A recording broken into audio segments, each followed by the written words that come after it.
Hello friend, कैसे हैं आप लोग। आई होप आप लोग बहुत ही अच्छे होंगे और स्वस्थ होंगे। तो हम लोग जो है कि आर एस अग्रवाल के मैथ से सीआई का चैप्टर बना रहे हैं, चक्रवृद्धि ब्याज का। और लगभग क्वेश्चन नंबर 26 तक बना चुके हैं। आज जो है कि क्वेश्चन नंबर 27 से बनाने वाले हैं। तो चलिए, क्लास को स्टार्ट करने से पहले आप लोग अगर हमारे चैनल पे नए जुड़े हैं तो जाइए चैनल को सब्सक्राइब कर लीजिए और बेल आइकन को ऑन कर लीजिए, ताकि हमारा मैथ से रिलेटेड हमारा कोई भी वीडियो अपलोड हो तो आपके पास पहुँच सके। तो चलिए, बिना किसी देरी की आज की क्लास को स्टार्ट करते हैं। देखिए क्वेश्चन नंबर 27 क्या कह रहा है।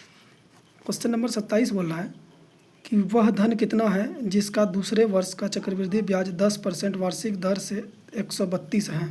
यानी कि वह धन क्या है जिसका दूसरे वर्ष का चक्रवृद्धि ब्याज 10% वार्षिक दर से 132 रुपया है।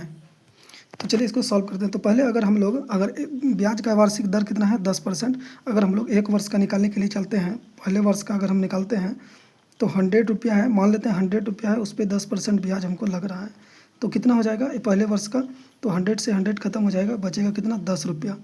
और उसके बाद दूसरे वर्ष का अगर हम निकालने चलते हैं तो दूसरे वर्ष का क्या हो जाएगा। अब जो दूसरे वर्ष का लगेगा, ये चूँकि सीआई है तो ब्याज पे ब्याज लगता है, यानी कि ये जो अमाउंट था पहले और जो ब्याज आया है दोनों जुड़ के उसके ऊपर फिर लगेगा ब्याज। तो दोनों जुड़ेगा तो कितना हो जाएगा 110 इंटू का 10% लगेगा बट्टा 100 बराबर ये कितना हो जाएगा, 1 जीरो से 1 जीरो खत्म, 1 जीरो से 1 जीरो खत्म, तो 11 रुपया हो जाएगा। तो अब कितना लग रहा है हमारा 11 रुपया। वो बोल रहा है कितना, वो बोल रहा है 2 वर्ष में चक्रवृद्धि ब्याज लग के 132 रुपये हो जा रहा है। ये क्वेश्चन बोल रहा है कि ये 132 रुपये हो जा रहा है। हम देख रहे हैं 2 वर्ष में कितना हो जा रहा है, 11 रुपया हो जा रहा है। तो ये 11 के बराबर हो जाएगा, इंटू का कर देंगे 100, क्योंकि हमको धन निकालना है इसलिए हम क्या कर देंगे, इंटू का 100 कर देंगे। तो इसको अगर हम सॉल्व करने चलेंगे तो इसको काटेंगे 11 से, तो ये हमारे कितना बार में, 12 बार में कट जाएगा। 12 को 100 से गुना करेंगे तो 1200 जो है हमारा राइट आंसर निकल के आ जाएगा, जो कि ऑप्शन बी में दिया गया है। तो चलिए नेक्स्ट क्वेश्चन नंबर 28 को देखते हैं। तो देखिए क्वेश्चन नंबर 28 क्या बोल रहा है कि किसी धन पर एक निश्चित दर से 2 वर्ष का साधारण ब्याज 120 तथा चक्रवृद्धि ब्याज 129 है। ब्याज की वार्षिक दर कितनी है। यानी कि कोई धन है निश्चित ब्याज की दर से 2 वर्ष साधारण ब्याज 120 हो जा रहा है और चक्रवृद्धि ब्याज 129 हो जा रहा है 2 वर्ष में। तो ब्याज का वार्षिक दर कितना है। तो हमको जो है कि दोस्तों 2 वर्ष का सीआई और एसआई दिया गया है। 2 वर्ष का सीआई और एसआई दिया गया है, यानी कि 2 वर्ष का अगर हम देखने के लिए चलते हैं तो हमारे पास क्या है, सीआई दिया गया है 28 नंबर, 120 दिया गया है। यानी कि हमारे पास साधारण ब्याज की दर से साधारण एसआई दिया गया है 120 और सीआई कितना दिया गया है, हमारे पास सीआई दिया गया है 129। यानी कि एसआई दिया गया है 120 और सीआई दिया गया है कितना 129। देखिए यहाँ पे कितना है, एसआई कितना था 20 था और सीआई कितना हो गया 29। कितना बढ़ रहा है यहाँ पे, 9 बढ़ रहा है, इसको ध्यान में रखिएगा 9 बढ़ रहा है। तो अगर हम जैसे 2 वर्ष का एसआई हमारे पास 120 दे रहा है, तो 1 वर्ष का अगर हम निकालने चलते हैं तो क्या हो जाएगा, ये आधा हो जाएगा, आधा यानी कि कितना हो जाएगा 60 हो जाएगा, ये 60 हो जाएगा। अब देखिए आपको पिछले सवाल में बताए थे कि एक वर्ष का पहली वर्ष का जो है जो सीआई होता है और एसआई होता है दोनों क्या होता है, बराबर होता है। पीछे वाले वीडियो में आपको बताएं, अगर नहीं देखे हैं तो ये सीआई चैप्टर का पीछे वाला वीडियो आप लोग देख सकते हैं। यानी कि पहली वर्ष का जो एसआई होता है और सीआई होता है दोनों क्या होता है, बराबर होता है। यानी पहले वर्ष का एसआई 60 है तो पहले वर्ष का सीआई भी हमारे पास कितना हो जाएगा, 60 हो जाएगा। यहाँ तक कोई दिक्कत नहीं है। अब देखिए अब एक वर्ष का सीआई हमारे पास निकल के आ गया, कितना है, एक वर्ष का सीआई कितना है 60 रुपया है। एक वर्ष का सीआई कितना है 60 रुपया है। अब हमको करना क्या है, यही जो एक वर्ष का सीआई है इस पे जो है कि ब्याज लग के ये कितना हो गया, 29 हो गया, 129 हो जा रहा है। यानी कि ये 60 रुपया पे ब्याज हमको पता नहीं है कितना लग रहा है, क्वेश्चन में ब्याज ही पूछा है तो R% मान लेते हैं ब्याज लग के ये रुपया कितना बढ़ रहा है। देखिए कितना बढ़ रहा है, यहाँ पे 20 था 29 हो गया, यानी कि 9 बढ़ रहा है। तो ये क्या है, 9 बढ़ रहा है। अब इसको क्या करेंगे, सॉल्व करेंगे, 1 जीरो से 1 जीरो काट देंगे। इसको 3 से अगर इसको काटेंगे तो 2 बार में कट गया, इसको काटेंगे 3 बार में, इस 2 से इसको काटेंगे 5 बार में, तो R बराबर हमारे पास कितना आ गया 15%। यही 15% हमसे पूछा था, जो कि हमारा राइट आंसर हो गया। तो चलिए नेक्स्ट सवाल नंबर 29 को बनाते हैं। तो देखिए सवाल नंबर 29 बोला है कि 1025 का ऋण 2 बराबर वार्षिक किस्तों में चुकाना है। किस्त का सवाल आ गया दोस्तों। यदि चक्रवृद्धि ब्याज 5% वार्षिक दर हो तो प्रत्येक किस्त का मान कितना होगा। तो चलिए इसको सॉल्व करते हैं। इस सबसे पहले तो दोस्तों इस टाइप के सवाल में इम्पोर्टेंट लगा लीजिएगा, क्योंकि इस टाइप का सवाल बहुत ही अच्छा होता है और बहुत ही इंपॉर्टेंट भी होता है। तो चलिए 5% का ब्याज लग रहा है, मान लेते हैं पहले हमारा क्या था 100 रुपया था धन, उस पर 5% वार्षिक ब्याज लग के कितना हो गया, 5%, 5 बढ़ जाएगा, यानी कि कितना हो गया, 105 रुपया हो गया। पहले कितना था, 100 था, इस पर 5% ब्याज लगा तो 105 हो गया। इसको अगर काटने चलते हैं तो ये 20 बार में कट गया, इसको काटेंगे तो ये 21 बार में कट गया। यानी पहले था 20 और 5% ब्याज लग के कितना हो गया हमारा, 21 हो गया। ये जो है हमारा पहला वर्ष का है, ये जो है पहले वर्ष का है। अगर हम दूसरे वर्ष का निकालने चलते हैं, दूसरे वर्ष का निकाले चलते हैं तो क्या है, आपको बताए थे इसका सिस्टम फॉर्मूला, यानी कि पहले वर्ष में जितना है हमारे पास दिया गया, दूसरे वर्ष में क्या हो जाएगा, उसका स्क्वायर कर देंगे, तीसरे वर्ष में क्यूब कर देंगे। तो इसका स्क्वायर करेंगे तो 20 बिसाई 400 ये हो जाएगा, 21 को स्क्वायर करेंगे तो ये 441 हो जाएगा। यहाँ तक समझ में आ गया, कोई दिक्कत नहीं है। अब देखिए किस्त के लिए डायरेक्ट एक फार्मूला होता है दोस्तों, अगर किस्त वाला सवाल रहे या इस टाइप का सवाल रहे तो उसके लिए डायरेक्ट एक फार्मूला होता है। तो फार्मूला क्या होता है, फार्मूला होता है किस्त गुना जो हमारे पास धन था बटा जो हमारे पास ब्याज लग के धन हो गया, जो हमारे पास था पहले से, और उसके बाद जो ब्याज लग के हो गया, गुना 2 वर्ष का पूछा है तो क्या करेंगे, इसको किस्त को क्या करेंगे, अब जो 2 वर्ष के बाद अगर बात कर रहा है तो क्या करेगा, इसका स्क्वायर कर देंगे। तो इसका स्क्वायर करेंगे तो 21। अब 2 वर्ष का स्क्वायर नहीं करेंगे दोस्तों, 2 वर्ष का करेंगे तो जो पहले था और जो ब्याज आया दोनों को क्या करेंगे, ऐड कर देंगे। CI है इसलिए क्या करते हैं कि इसमें जो धन होता है और जो ब्याज आया दोनों को ऐड करके फिर उस पर ब्याज लगेगा, यानी ब्याज पे ब्याज लगता है। तो इन दोनों को ऐड करेंगे तो 41 हो जाएगा। 2 वर्ष का रहेगा तब करेंगे, अगर 1 वर्ष का रहेगा तो यहीं पे सॉल्व करेंगे। 2 वर्ष का पूछा है तो 2 वर्ष के लिए क्या करेंगे, ब्याज पे ब्याज लगेंगे। ये पहले वर्ष का हो गया, ये दूसरे वर्ष का हो गया, बट्टा 21। बराबर का कितना हो जाएगा, ये धन, बराबर का कितना हो जाएगा, जो धन है वो हो जाएगा बराबर। तो धन यहाँ पे नहीं लगते हैं, धन यहाँ पे दिया गया है हमको। तो धन हमारे पास कितना दिया गया है, 1025। धन हमारे पास दिया गया है कितना, 1025। अब क्या करेंगे, किस्त बराबर क्या हो जाएगा, किस्त बराबर इसको अगर हम काटने चलते हैं तो चलिए इसको काटते हैं 41 बार में। 41 से अगर इसको काटेंगे तो ये हमारा कट जाएगा कितना, 25 बार में। 5 से इसको काटेंगे 4 बार में, 5 से इसको काटेंगे 5 बार में, ये हो गया। अब क्या कर देंगे, गुना कर देंगे। किस्त बराबर क्या हो जाएगा, 21 गुना 21 441 गुना ये वाला 5 बट्टा ये 4 क्या हो जाएगा, नीचे आ जाएगा। अब इसको सॉल्व करेंगे तो क्या आ जाएगा, तो 5 एक्का 5, 5 एक्का 5, 5 चौके 20, 2 5 चौके 20, 2 22 बट्टा कितना हो जाएगा, 4। ये किस्त बराबर है दोस्तों, किस्त बराबर निकल रहा है। अब इसको कट करेंगे तो 4 पंचे 20, यहाँ से बचा 2, 4 पंचे 20, 4 एक्का 4 पॉइंट, यहाँ से बचा 1, 4 दूना 8, 4 पंचे 20, यानी कि 551.25 हमारा क्या हो जाएगा, राइट आंसर हो जाएगा। तो चलिए नेक्स्ट क्वेश्चन, क्वेश्चन नंबर 30 को बनाते हैं। तो क्वेश्चन नंबर 30 आपके सामने है, बोल रहा है कि 66,200 का ऋण 3 बराबर वार्षिक किस्तों में चुकाया है। यदि चक्रवृद्धि ब्याज की दर 10% वार्षिक हो तो प्रत्येक किस्त का मान कितना होगा। तो चलिए इसमें भी इम्पोर्टेंट लगा लीजिएगा, देखिए इसको कैसे सॉल्व करते हैं। तो 10% हमको ब्याज लग रहा है, 10% ब्याज लग रहा है और 3 बार जो है कि 3 किस्तों में हमको चुकाना है। तो मान लेते हैं कि 100 रुपया है हमारे पास और 10 रुपया 10% उस पर क्या है, ब्याज लग रहा है, तो ये कितना हो जाएगा, 110। इसको अगर हम कट करेंगे तो ये आ गया, पहला किस्त हमारा कितना आ गया, 10 और ये 11।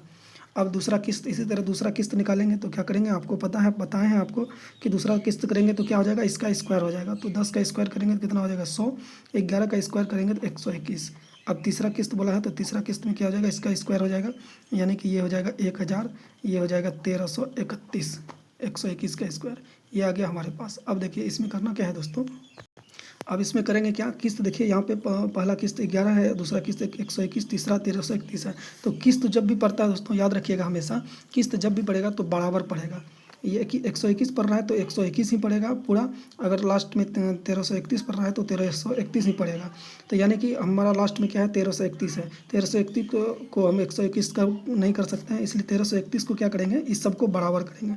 किस्त सीधा सीधा जानिए, उतना दिमाग मतलब अति नहीं करना है, तो सीधा सीधा जानिए, किस्त जो दिया जाएगा वो बराबर किस्त दिया जाएगा। यानी कि 3 किस्त हम देंगे तो जो भी, जैसे 10 रुपये का किस्त हम दे रहे हैं तो तीनों बार जो है कि 10-10 रुपये का ही किस्त देंगे। तो इसको करेंगे सबसे पहले क्या, बराबर करेंगे। तो बराबर करने के लिए क्या करेंगे, 121 को हम क्या करेंगे, 11 से गुना करेंगे, 1331 हो जाएगा, और इसको हम गुना करेंगे 121 से।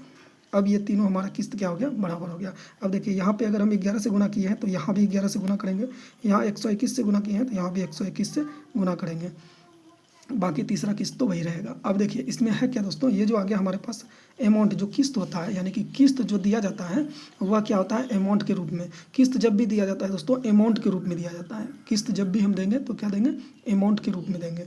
तो चलिए यहाँ तक समझ गए। किस्त जब भी देंगे अमाउंट के रूप में देंगे। तो इसका अब क्या करेंगे, इसको गुना कर लेते हैं। 121 को इससे गुना करेंगे तो ये कितना हो जाएगा 1210। इसको करेंगे तो ये हो जाएगा 1100 रुपया। बाकी इसको तो ये तो बराबर हो ही गया, 1331 है, 1331 ही हो जाएगा ये। तो चलिए अब करने क्या है, वो क्या बोल रहा है। तो चलिए पहले सबसे टोटल पैसा पहले जोड़ लेते हैं। तो 1210 और ये 1100 और ये 1000, तो यानी कि ये टोटल हमारे पास कितना हो गया, ये टोटल कितना है 1310 है। ये टोटल कितना है 1310 है। और क्वेश्चन में हमको बोल रहा है, क्वेश्चन बोल रहा है कि 66,200 का ऋण बराबर वार्षिक किस्तों में चुकाना है। तो वो बोल रहा है कि 66,200 का ऋण, यहाँ हमारे पास ऋण आ रहा है कितना 3310 का ऋण, यानी कि 66,200 का ऋण ये जो बराबर हो जाएगा किसके 3310 रुपये का। बाकी हमसे पूछा क्या है, हमसे पूछा है किस्त पूछा है, तो किस्त से क्या करेंगे हम गुना कर देंगे। किस्त पूछा है हमसे तो किस्त का वैल्यू निकालना है, तो किस्त से गुना कर देंगे। अब किस्त से 10 कट गया, 331 को अगर इससे हम काटेंगे तो ये 2 बार में कट जाएगा।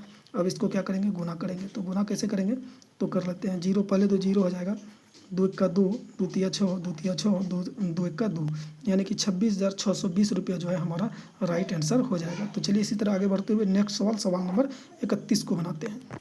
तो देखिए सवाल नंबर 31 बोल रहा है कि कुछ धन उधार लिया गया तथा उसे 2 वार्षिक किस्तों में चुकाया गया।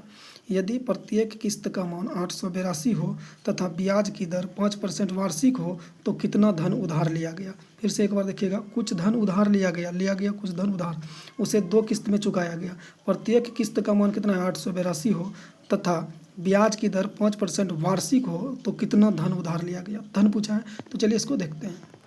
तो चलिए मान लेते हैं कोई धन है हमारे पास 100 रुपया, 5% का हमको ब्याज लग रहा है, तो ये हो जा रहा है कितना 105 रुपया।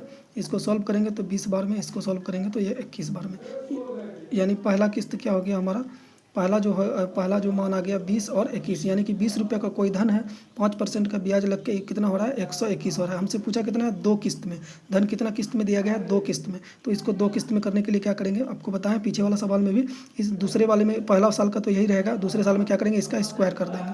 इसका स्क्वायर करेंगे तो ये हो गया 400, इसका स्क्वायर करेंगे तो ये आ गया 441। अब देखिए किस्त जब भी दिया जाएगा तो क्या दिया जाएगा, बराबर दिया जाएगा, चाहे 2 साल दे, 3 साल दे या 4 साल दे, बराबर दिया जाएगा। तो ये 441 है, ये 21 है, तो इसको बराबर करने के लिए क्या करेंगे हम, इसको 21 से और गुना कर लेंगे। इसको 21 से गुना करेंगे तो इसको भी 21 से गुना कर लेंगे। अब इसको गुना कर लेंगे तो ये 21 दूना 42, 420 आ गया, ये तो 441 हो गया। टोटल धन हमारे पास ये कितना है, टोटल धन कितना दिया गया है, तो 420 ये और 401 तो कितना हो गया 820 दिया गया है। और वो कितना बोल रहा है कि वो क्वेश्चन बोल रहा है, एक मिनट दोस्तों, क्वेश्चन बोल रहा है कि प्रत्येक किस्त का मान 882 हो तथा दर 5% हो तो कितना धन उधार लिया गया। तो धन यहाँ पे हमारे पास कितना है, धन जो है हमारे पास कितना है, प्रत्येक किस्त कितना है 882 रुपया, यानी कि प्रत्येक किस्त है 882 रुपया। यहाँ पे हमारा किस्त कितना आ रहा है 441 रुपया, यहाँ पे किस्त कितना है 41 रुपये 441, तो यहाँ पे प्रत्येक किस्त का मान 441 दिया गया है, यहाँ पे 441 है। और क्वेश्चन में हमको बोला है प्रत्येक किस्त का कितना है 882 रुपये, तो ये बराबर हो जाएगा किसका 441 का। और गुना हम कर देंगे किससे, धन से, धन निकालना है तो धन से गुना कर देंगे। धन कितना है हमारे पास 820 रुपया। दोस्तों एक बात का ध्यान में रखिएगा, जो चीज़ पूछे उससे क्या करना है हमको, जिस चीज़ का मान पूछे उससे गुना कर देंगे। धन हमसे पूछा है तो धन हमारे पास कितना है 420 ये और 400 ये 820 रुपया, तो इससे गुना कर देंगे। अब गुना कर देंगे तो इसको अगर इससे काटेंगे तो ये 2 बार में कट जाएगा, और इसको गुना करेंगे 820 दूना कितना हो जाएगा 1640, तो वह धन कितना था 1640 रुपया। समझ में आ गया। अब देखिए आज का आखिरी सवाल, लास्ट सवाल है सीआई का, देखते हैं इसको कैसे बनाया जाता है। तो क्वेश्चन है हमारे पास, एक पेड़ की ऊंचाई प्रति वर्ष 1/8 गुना वृद्धि होती है।